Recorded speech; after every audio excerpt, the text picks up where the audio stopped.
They don't seem to be ruling on the merits in these cases, whether it's mifepristone or the Idaho case, as we have seen, but rather on standing, or in the case of the Idaho emergency abortions, dismissed as improvidently granted. Why? Yes. Well, the case today, I think, is really a mess of the court's own making. The court granted review, granted certiorari, before the lower court had a chance to render judgment on the matter. It's granting certiorari before judgment, which is a fairly unusual thing to do for the court. And so they really decided to rush the case themselves. And then in today's per curiam opinion, the opinion for the court said, oh, that was a mistake, although they didn't really take accountability for that. They said the parties' arguments had shifted a little bit.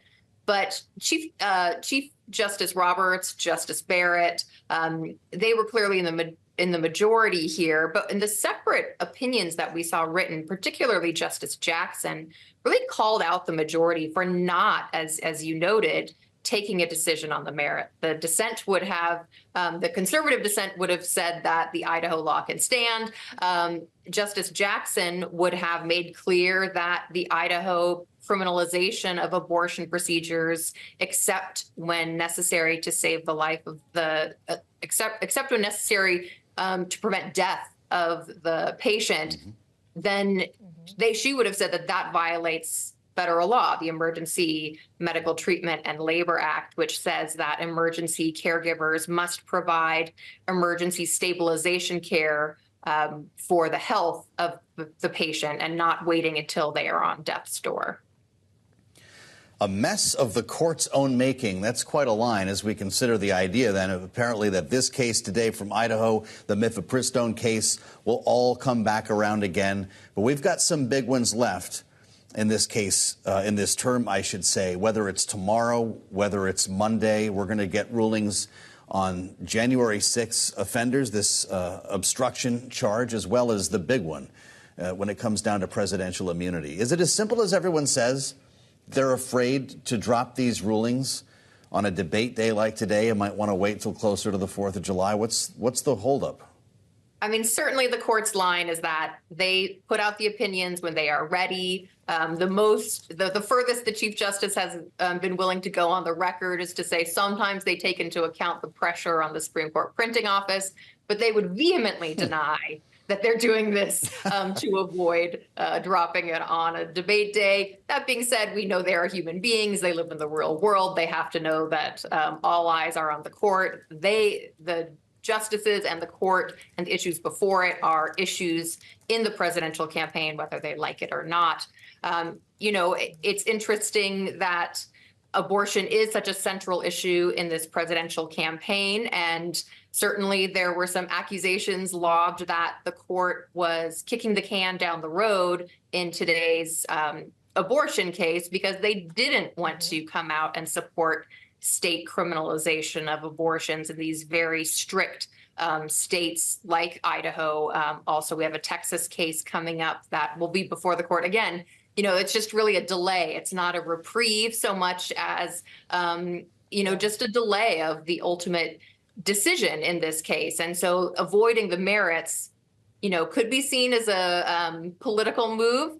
I'm sure the justices would deny that. And similarly with the immunity case, this is a case that should have been decided very quickly. The fact that it's taken so long, in essence, might give former President Trump a win through delay, even if he ultimately loses on the merits.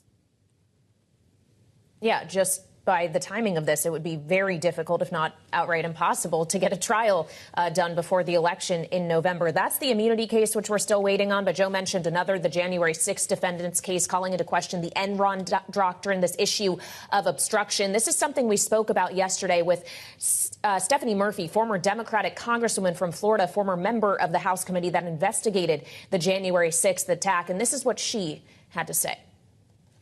It's not just about the January 6th offenders. It's about the rule of law and the ability for Congress to subpoena and secure information and be able to enforce, and also for the judicial system to be able to call witnesses and things like that. You want to do it for the system, not necessarily for this particular case. Elizabeth, I'd love for you to weigh in on what kind of precedent the court could be setting here when they ultimately decide this question. I absolutely agree. It's about the rule of law. It's about whether we have a system that can hold accountable people who have been obstructing not just justice, but obstructing one of the most sacred democratic aspects of our constitutional system, the peaceful transfer of power after the appropriate constitutionally held election. And so I think she's right. This is a very big issue about the rule of law. That's true in the obstruction case, I think perhaps even more so in the immunity case, because that brings us back to the founding principle of our country, really, that no one is above the law. Whether you're the most powerful or the most vulnerable, we equally stand before the scales of justice. And that's one of our, aspirations, one of our most deeply held American values. And that's really at stake in the immunity case in particular. Our viewers watching Bloomberg TV and YouTube seeing live shots now from the airport in Atlanta as Donald Trump's airplane, known affectionately to some MAGA supporters as Trump Force One, touches down. The former president has made his way down to the tarmac. It is on board now of that black SUV that we're showing you on the screen here. Elizabeth, any thoughts on how the court falls on presidential immunity? Well, I think certainly the issues themselves raised by the former president should be easily rejected in that sense. But I think the court, as they noted during oral argument, is inclined to try to write something broader. They don't have to. Obviously, the court can very much just look at the case before it and say, on these particular arguments that came before us, we find no merit. We send it back to the trial court to continue proceedings. But they could be trying to write something more complicated that could be causing the delay. But whatever is causing the delay, it certainly is not to the benefit of the American people as we get closer and closer to the presidential election and this massively important issue of whether someone running for president tried to thwart our democracy still has not gone before a court of law as it should.